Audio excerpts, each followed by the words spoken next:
안녕하세요. 소리네 책방에 오신 걸 환영합니다. 오늘 소개해드릴 책은 1cm 다이빙이라는 책입니다. 책 제목 위에도 적혀 있죠.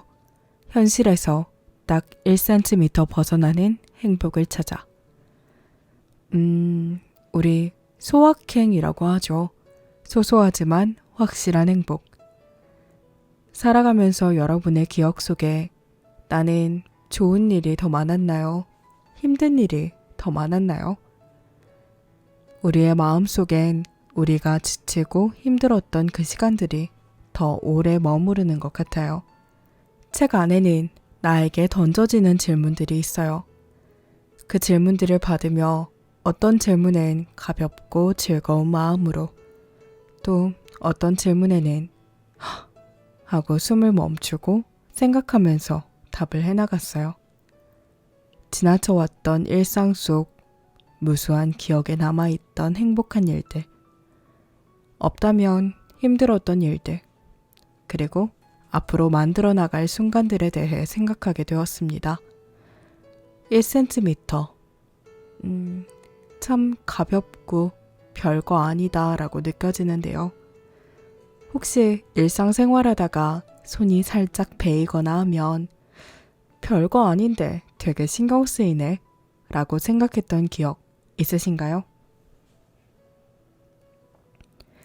참 작은 변화인데 말이죠.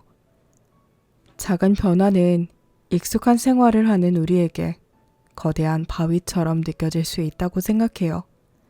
작지만 커다란 행복을 가져다 줄지 모르는 1cm 변화. 한번 만들어 볼까요? 시작하기 전에 오늘도 편안하게 들어주셨다면 구독과 좋아요 부탁드리겠습니다.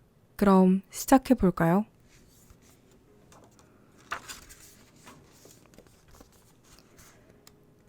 (1cm) 다이빙 참가자를 위한 안내서. 먼저 여기까지 읽은 당신에게 해주고 싶은 말이 있다. 축하한다. 당신은 3번째 참가자로 선정되었다. 이것은 2019년 8월 9일 각기 다른 문제에 시달리던 2명이 시작한 프로젝트로 바라는 것은 별게 아니었다. 일상에 타격 없을 만큼 작은 행복. 아무것도 없지만 멋은 입고 싶었던 우리는 프로젝트 이름을 이렇게 정하기로 했다. 1cm 다이빙. 처음엔 한 달간 좋아하는 일을 해보면 답이 나올 것 같았다. 그러나 우리는 첫날 바로 곤경에 처하게 된다. 내가 좋아하는 게 뭐였지? 이것저것 해보며 찾아가기엔 돈도 없었다. 별 수 없이 카페에서 물었다. 그럼 스마트폰보다 재밌는 건 있어요? 이 책은 실제 다이빙하는 내용은 나오지 않는다. 별것 없는 행복을 찾기 위한 궁상맞은 몸부림이 나올 뿐이다. 우리는 이 책을 찾아온 당신에게도 그 과정이 꼭 필요할 것이라 믿는다. 마지막으로 시작하기 전 안내서를 첨부한다. 1cm 다이빙이란 실제로 하는 다이빙은 아니고 비유다. 그러니까 풀어서 설명하자면 이렇다. 현실에서 딱 1cm 벗어날 만큼 작은 행복. 2번째, 준비물. 1cm짜리 다이빙에도 준비가 필요하다. 일단 당신이 어떤 사람인지 알아야 한다. 즐거운 걸 하기 위해서는 먼저 어떨 때 즐거운지 알아야 하기 때문이다. 3번 기대 효과. 아마 이 프로젝트가 당신의 삶 중 거대한 부분을 바꿀 수 있을 것 같지는 않다. 시작이 너무 작고 초라하기 때문이다. 다만 이제 내 인생에 즐거운 일은 없어 라고 생각했던 우리조차 바뀐 것을 보면 당신도 바뀔 수 있지 않을까? 자, 여러분들은 1cm 다이빙의 3번째 참가자가 되었습니다. 크지 않아도 돼요. 일상에서 아주 작은 그런 변화를 한번 찾아보면 좋을 것 같네요.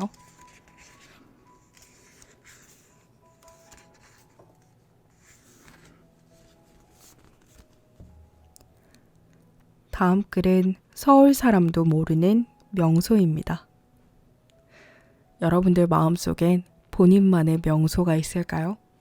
한번 작가님의 명소 찾아가 볼게요. 신도림에서 홍대로 환승하는 길은 한겨울에도 땀 냄새가 난다. 1호선과 2호선, 분비기로 둘째 가라면 서러운 두 지하철의 하루 평균 이용객은 350만 명. 그곳에선 매일같이 다양하고 신비한 일들이 일어난다. 출퇴근길 프로 등산러를 만나는 건 흔한 일이다. 바닥에 놓은 보따리 속엔 주로 김치가 들어있는데 등산에 김치가 왜 필요한지는 차마 물어보지 못했다. 아침마다 격한 기도를 해주시는 아버님은 이제 친근하다. 스피커폰으로 통화하지 않으면 좀이 쑤시는 어머님도 익숙하고, 하지만 비상 스위치로 벨트하는 청년을 만날 때면 여전히 다이나믹 코리아라는 말이 나오곤 한다. 대한민국 직장인들은 이런 광경을 보고 산다. 고요한 아수라장이라고 할까? 떠드는 사람 하나 없는데 제정신을 유지할 수가 없다. 출근하기도 전에 지친다는 이야기는 대부분 사실이다. 물론 그러든 말든 지하철은 제 갈 길을 간다. 그러다 가장 큰 고비인 신도림을 거쳐 물레, 영등포구청, 당산을 지날 때면 지하철도 나도 조금씩 여유로워진다. 나는 그 시간을 좋아한다. 일말의 휴식이 생겼기 때문만은 아니다. 지하철이 당산을 지나 합정으로 향할 때 눈앞을 가리던 회색 건물들이 한순간에 사라진다. 창문 밖으론 올림픽대로가 보이고 뒤이어 강한 빗뭉치가 나타난다. 한강 물결에 반사된 햇빛이다. 열차는 마법의 동굴에 들어선 듯 고요해진다. 악보 같은 전선줄 위로 선유도가 걸리고 이어 잠두봉 선착장이 올라탄다. 때때로 강물 위에 이름 모를 새가 앉아 고기를 사냥하는데 그것 또한 볼거리다. 5분이 채 안 되는 짧은 시간이다. 하지만 이 시간은 어떤 여유보다 나를 편안하게 한다. 도합 2시간 40분이나 되는 출퇴근길을 짜증내지 않고 가는 것은 쉽지 않은 일이다. 거기다 주변까지 도와주지 않으니 고통은 배로 되고 다들 그렇게 살아라는 말로 퉁치기엔 찝찝한 하루. 중간중간 발견하는 여유는 생각보다 큰 위안이 되곤 한다.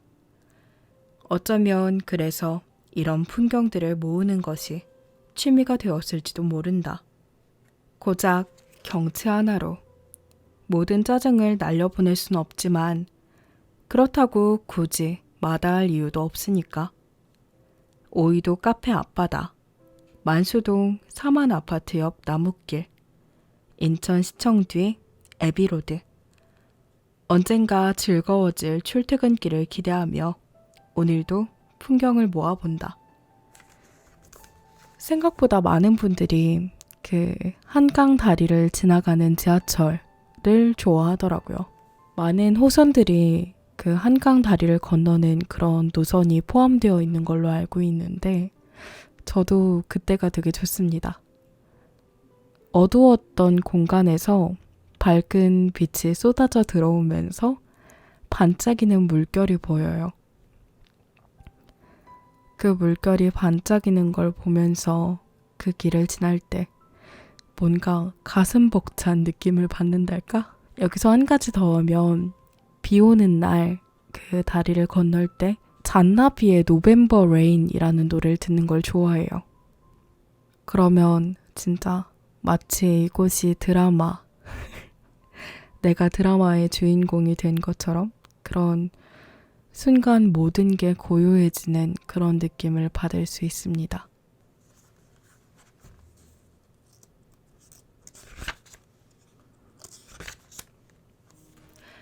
다음 글 되게 설레거든요. 저 방송할 때 이 글 읽다가 소리 질렀습니다. 여러분들도 듣다가 소리 지르게 되실지 몰라요. 왜 이다지도 나음의 연애에 설레는 건지. 읽어볼게요. 20살 남학생의 고백법입니다. 저녁 7시가 조금 넘은 시각. 그녀와 나는 인천시청 옆 버스 정류장을 향해 걷고 있었다.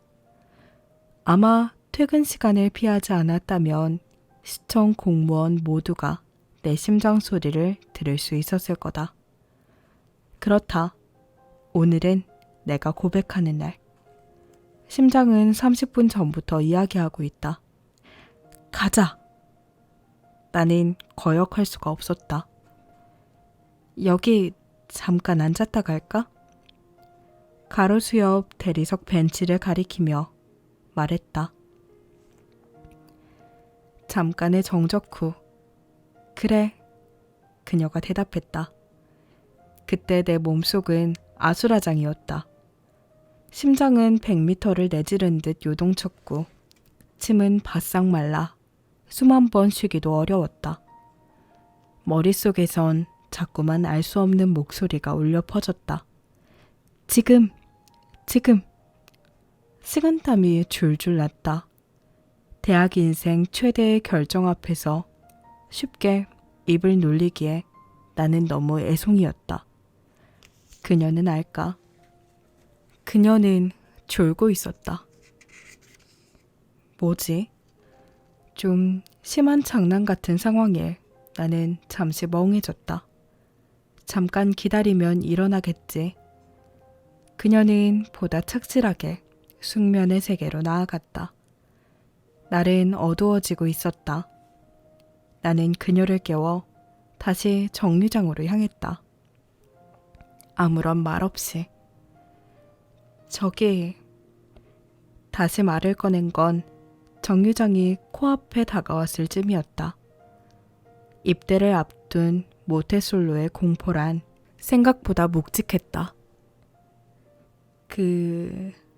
말이야.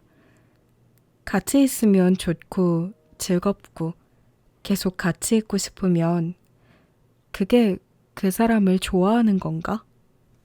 멘트는 똥이었다. 아무래도 그렇지 않을까? 아니, 아닐 수도 있지 않아? 그냥 진짜 친구로 좋은 걸 수도 있잖아. 나도 나를 알 수 없었다. 아니야, 그 정도면 좋아하는 거 맞는 것 같은데. 왜? 누구 좋아하는 사람 있어? 정적이 흘렀다. 너야. 심장 소리가 다시 미친 듯이 요동쳤다. 뇌 속에선 이름 모를 남자가 튀어나와 소리 질렀다. 가만히 있지 마. 연탄 알려. 정신을 차리게 만들지 마. 나는 황급히 다음 탈을 날렸다. 너는 그런 사람 없어? 시간은 나를 놀리듯 천천히 흘렀다. 세상 모든 사람이 우릴 구경하는 것 같았고 길거리 차들 역시 숨죽인 것 같았다. 그녀의 입은 아주 느리고 천천히 움직였다. 조심스럽게 입모양을 해석해보면 이렇다. 나도 너야. 대학 만세. 종아리가 영혼이 빠진 듯 휘청였다. 그런데 입에선 자꾸 웃음이 새나왔다. 돌아가는 버스길. 나는 아무 말도 하지 못했다. 아니다. 어쩌면 아무것도 기억나지 않는 것일지도 모른다. 떠오르는 것이라곤 그녀를 데려다주고 보낸 문자 한 통뿐이다. 잘 가, 여자친구. 그로부터 10년이 흘렀다. 찌질했던 신입생 남자는 어느새 30이 되었고 그때 그녀는 나의 신부가 되었다. 그날은 참 오묘하다. 술에 취해도 꺼내기 힘들 만큼 부끄럽지만 언제든 되새기고 싶을 만큼 아련하다. 어릴 때 추억이란 다 이런가 보다. 영화 인터스텔라의 주인공 쿠퍼는 블랙홀 속에서 과거의 자신을 향해 외친다. 스테이. 만약 나도 쿠퍼처럼 과거로 돌아갈 수 있다면 그때를 향해 조금 다른 의미로 외치고 싶다. 스테이. 너무 귀엽고 설레지 않아요? 20살 그 풋풋한 시기에 가슴 가득 마음이 전해지고 싶어서 날뛰는 그 순간의 고백. 저는 이 글을 읽다가 정말 설렜습니다. 첫 고백. 물론 첫 고백은 아닐 수 있죠. 그렇지만 그 고백 엄청 커다란 의미로 다가올 것 같아요. 여러분도 설레는 고백의 순간을 간직하고 계시나요? 궁금하네요.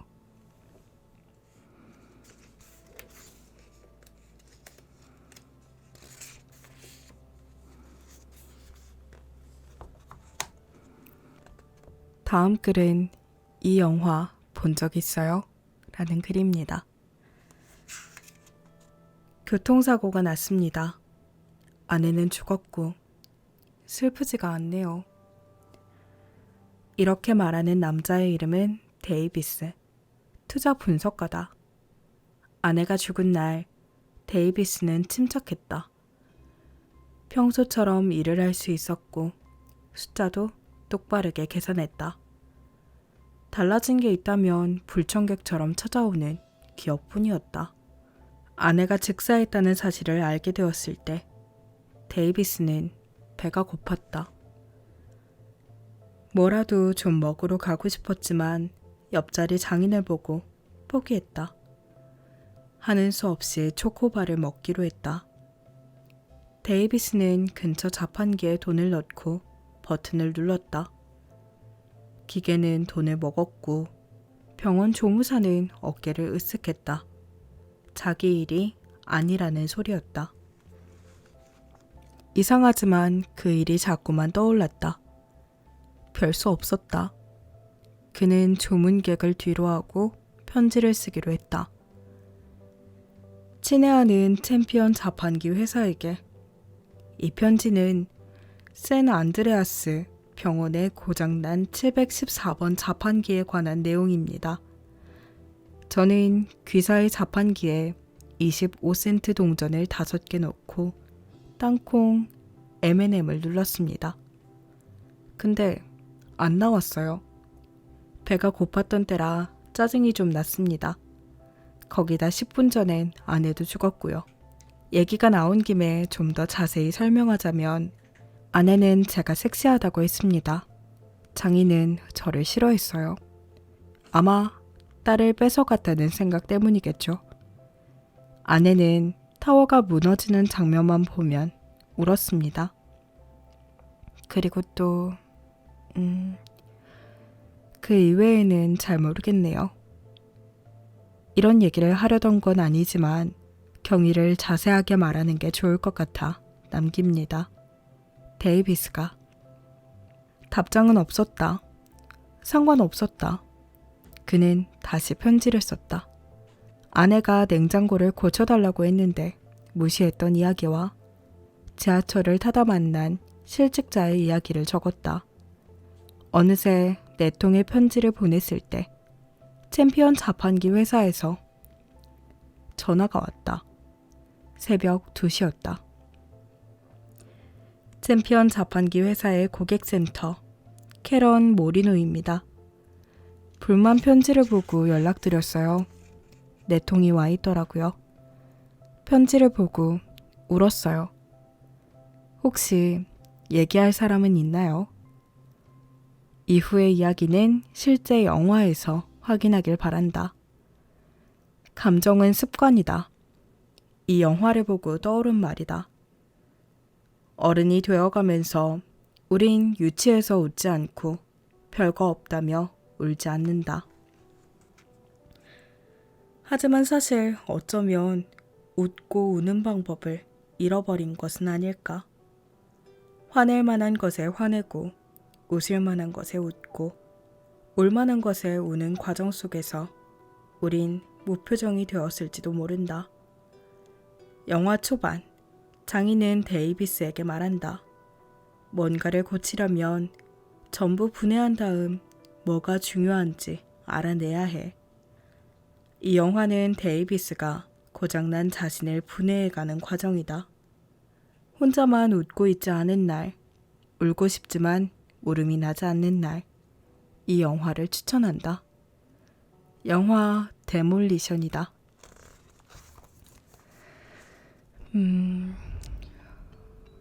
이 얘기 읽을 때 되게 울컥했습니다. 상담사분이 전화를 하셔서 이야기를 남기는 장면이 있잖아요.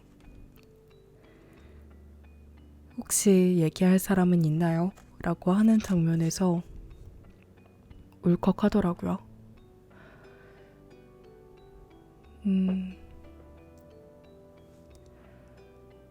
감정은 습관이다라는 말에 굉장히 동의해요.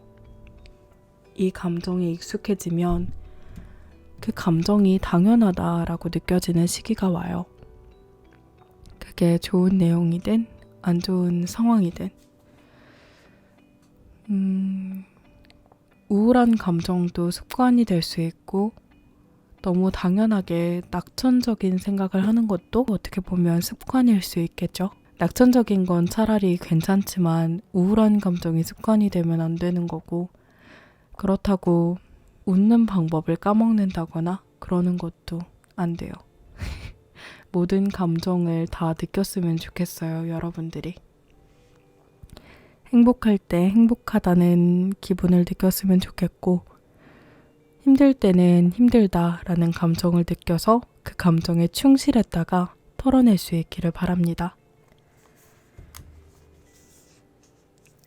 같이 쉬어갈까요? 라는 질문 들어가 볼까요? 나의 인생 영화를 소개해 본다면 여러분의 인생 영화는 어떤 게 있어요? 제 인생 영화는 저는 트와일라이트 시리즈를 굉장히 좋아합니다. 현실에선 당연히 없을 걸 알지만 왜 뻔한 스토리에 우리 더 끌리게 되잖아요. 뻔한 에드워드와 벨라의 로맨스를 좋아해요. 진짜 그 시리즈를 다시 보고 다시 보고 또 다시 보고 몇 번을 다시 봤는지 모르겠어요. 그래서 가끔 지인들과 만나서 그걸 다시 볼 때 그 장면에 나오는 대사를 읊조리거든요. 저도 모르게 생각합니다. 아, 난 도대체 몇 번을 본 걸까? 라고. 여러분들의 인생 영화가 있다면 한번 소개해 주실 수 있나요?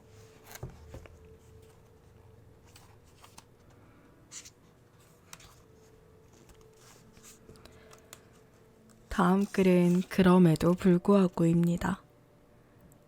부처님은 이렇게 말씀하셨다고 한다. 인생은 고통의 바다다. 21살, 동아리에서 갔던 템플스테이 설교 시간에 그 말을 들은 나는 고개를 끄덕이지 않을 수가 없었다. 고등학교, 대학교는 기독교 미션스쿨을 다녔고 친한 친구들 대부분 천주교였지만 나는 이제야 내가 찾던 종교를 만난 사람처럼 스님의 말씀에 고개를 격하게 끄덕였다. 나에게는 이상하리만큼 좋은 일보다 안 좋은 일이, 즐거운 일보단 슬픈 일이 더 많이 일어났다. 그건 당연히 내가 선택한 일도 아니었고 딱히 내 잘못으로 일어난 일도 아니었다. 그냥 정말 이상하리만큼 계속 발생할 뿐이었다. 그래서인지 어릴 때부터 긍정적인 생각보다 부정적인 생각을 주로 했다. 좋게 생각하다가 뒤통수를 맞는 것보다 나쁘게 생각하다가 거봐, 그럴 줄 알았어 라고 생각하는 편이 덜 비참한 것 같기도 했다. 이러나 저러나 힘든 건 사실이지만 말이다. 그래도 지금만큼은 불행과 고통 같은 것들을 내 전문 분야라고 말해보고 싶다. 행복해지는 방법은 몰라도 힘들 때 나아지는 방법에 대해서는 아는 게 조금 있기 때문이다. 그중 내가 가장 좋아하는 방법에 대해 소개해보고 싶다. 이 방법을 쓴 게 정확히 언제부터인지 모르겠지만 나는 불행한 일이 일어나면 눈을 감고 이 주문을 외우곤 했다. 그럼에도 불구하고를 초록창에 검색해보면 이런 사전적 의미가 나온다. 비록 사실은 그러하지만 그것과는 상관없이 나는 소설책에서도 이 단어가 나오는 순간을 좋아했다. 앞에 아무리 암담한 상황이 와도 결말이 달라질 수 있다는 기대가 생겼기 때문이다. 그리고 소설 속 주인공들은 그 상황을 자신의 의지로 헤쳐나갔다. 그럼에도 불구하고 아무것도 하지 않았다. 라는 이상한 문장으로 끝이 나는 경우는 없었다.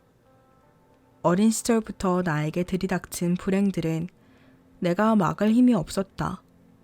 그럴 때마다 나는 눈을 감고 뒤에 그 단어가 오는 상상을 했다.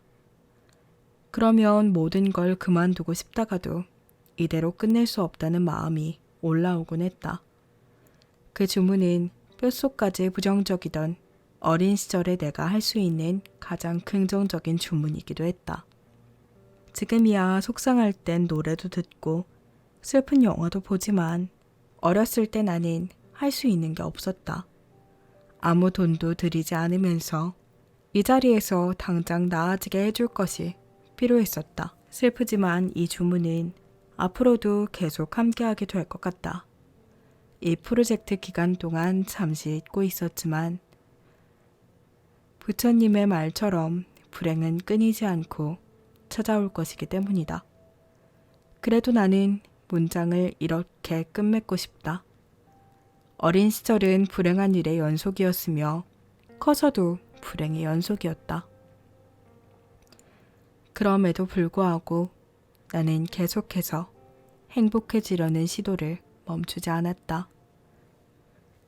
그럼에도 불구하고 제가 좋아하는 말입니다. 저는 이 말을 좋아해요. 그러면 뭐 어때? 그럴 수 있지. 그럼 뭐 어때? 이런 말을 좋아해요. 정신 건강에 좋더라고요. 무슨 얘기를 들으면 그럴 수 있지 라고 넘기고 아유 뭐 그런 일도 있을 수 있지 이런 식으로 생각하는 게 정신 건강에 진짜 이롭더라고요. 제가 깨달은 삶의 지혜 같은 거랄까?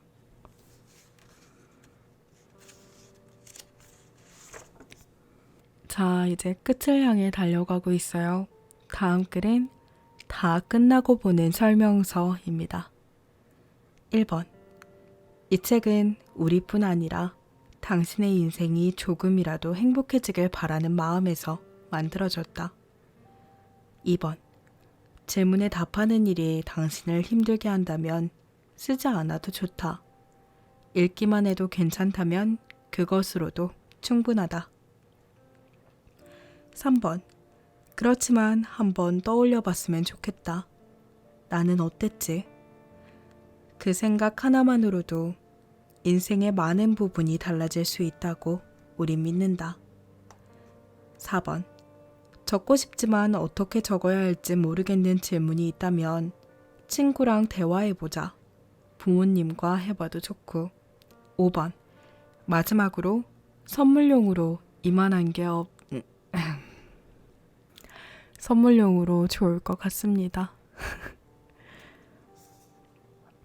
되게 직설적인 그런 문장들도 나오는데 아까도 본인의 고백 이야기를 하면서 멘트는 똥이었다.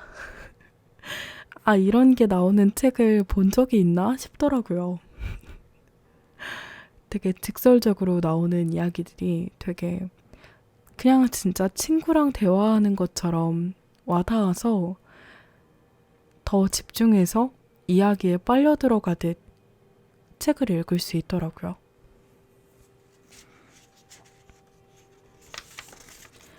자, 이제 에필로그 글입니다. 1호의 종료일지 30살의 1cm 다이빙. 영화 범죄도시에서 장첸은 처음 보는 타 조폭에게 이런 대사를 던진다. 야, 면상이 좋구나. 의미는 다르지만 요즘 내가 가장 많이 듣는 말도 비슷하다. 요새 얼굴 많이 좋아졌네. 이 프로젝트를 진행하면서 돈을 아끼고 아꼈지만 그래도 나간 돈이 꽤 된다. 5,700원짜리 점심을 먹고 1,000원짜리 추가 볶음밥을 포기했지만 통장 잔고는 프로젝트 시작 전에 비해 많이 비어버렸다. 거기다 책까지 인쇄해야 되니 이만저만 걱정스러운 게 아니었다. 물론 그래서 그 시간들이 싫었냐고 물어본다면 당연히 아니라고 말하겠다. 나이가 들수록 젊은 시절을 그리워하는 이유와 비슷하다. 프로젝트 기간 동안 나는 참 젊게 살았다. 불량식품 사 먹을 돈 500원이 없어서 그네 밑을 뒤졌던 그 시절처럼 작은 것에 행복해했고 웃었다. 물론 아주 저렴하게 말이다. 이런 시간을 또 가질 수 있을까? 아마 지금만큼은 불가능할 거다. 나는 또다시 직장에 들어가 원하는 삶보다는 원치 않는 삶을 더 살게 될 테니 말이다. 하지만 그럴 때면 이 책에 적어놓은 나의 행복 비법들을 하나씩 실행하려 한다.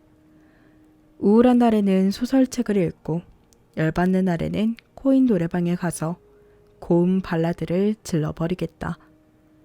또 가끔은 친구들과 맥주 한 잔을 하며 추억을 곱씹기도 할 거고 말이다. 30살은 모두에게 큰 의미가 있는 나이다. 치기 어린 마음을 놓아줘야 하는 시기이기 때문이다. 하지만 다행히도 나는 이번 생에 30살을 기쁘게 기억할 수 있을 것 같다. 30이 된 올해 나는 12살 아이처럼 치기 어렸고 궁상 맞았지만 순수했다. 어쩌면 마지막이 될지도 모르는 이 순수함을 놓치지 않고 잡아채서 다행이다. 이제 나는 또 다른 삶을 살아갈 거다. 하지만 10년 뒤라면 또 모른다. 40이 된 나는 또다시 문정 씨에게 전화를 걸어 말하지 않을까? 문정 씨, 이번에 더 재미있는 아이디어가 생각났는데요. 이번에도 같이 해볼래요? 다음 글은 2호의 종료일지입니다. 라스트 프로젝트. 나는 지금 이 프로젝트의 마지막 도전을 앞두고 있다. 이곳은 미용실. 미용실 의자에 앉은 나는 거울을 뚫어지게 쳐다보다가 말했다. 단발로 자르려고 왔는데요. 그동안은 계속 긴 머리를 고수했다. 매일 아침 무거운 머리를 말릴 때마다 잘라내고 싶은 충동이 올라왔지만 26년 동안 한 번도 짧게 자르지 못한 것은 긴 머리가 얼굴을 조금이라도 가려줄 것이라는 착각 때문이었다. 하지만 내게는 이 프로젝트를 하며 새로 생긴 마법의 주문이 있다. 그 주문과 함께라면 어떤 도전도 두려울 게 없었다. 더 나빠질 것도 없잖아. 프로젝트의 시작이 되었던 그 말은 그 이후에 모든 도전을 할 때마다 각오의 한마디이자 무적의 주문이 되어주었다. 생각보다 더 나빠질 게 있었구나 라는 생각이 든 건 그로부터 10분 후였다. 잘려나간 머리를 보며 생각했다. 무적의 주문이라는 말은 취소다. 슬픈 얘기는 뒤로 하고 정들었던 프로젝트와 작별 인사를 해야 할 시간이 왔다. 그동안 많은 것이 변했다. 남의 기분만 챙길 줄 알던 내가 내 기분을 부지런히 챙긴다. 유치하지만 우울할 때 나를 달래줄 방법 베스트 10 같은 것도 가지고 있다.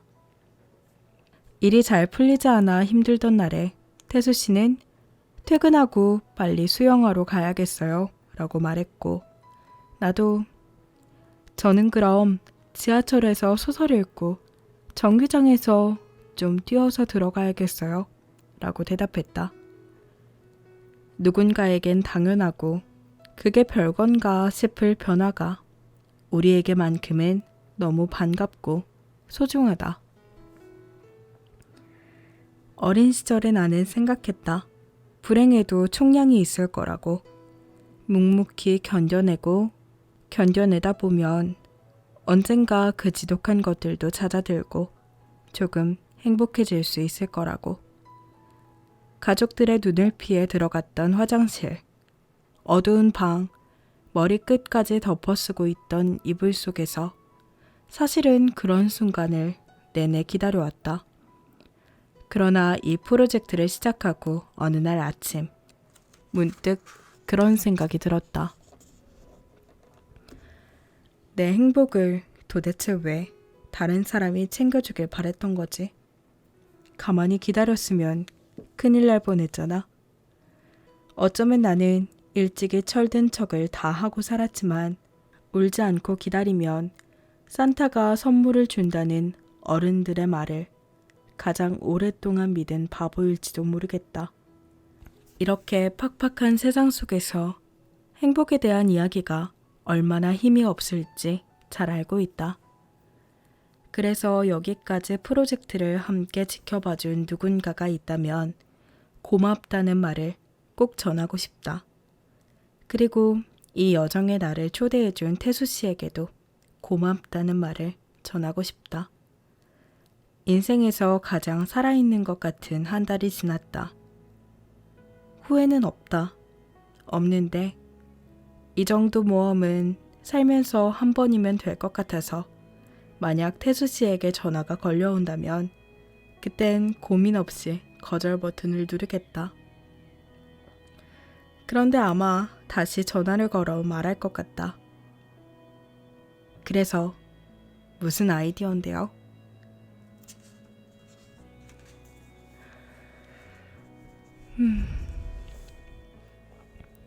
행복해지는 방법. 옛날에 곰돌이푸에 그런 말이 나왔다고 했던 것 같은데 행복은 어디에나 있다고 다만 그걸 발견하는 거라고 했던 것 같아요. 정확히 기억은 안 나는데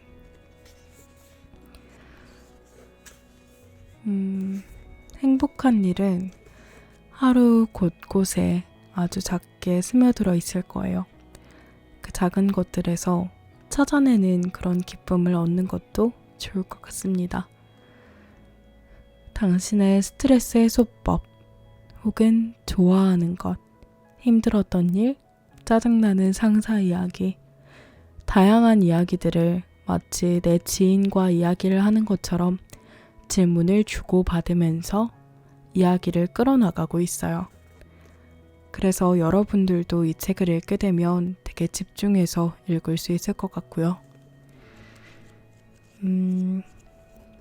함께 누군가와 이야기를 주고받으며 나의 행복을 찾아보고 싶다.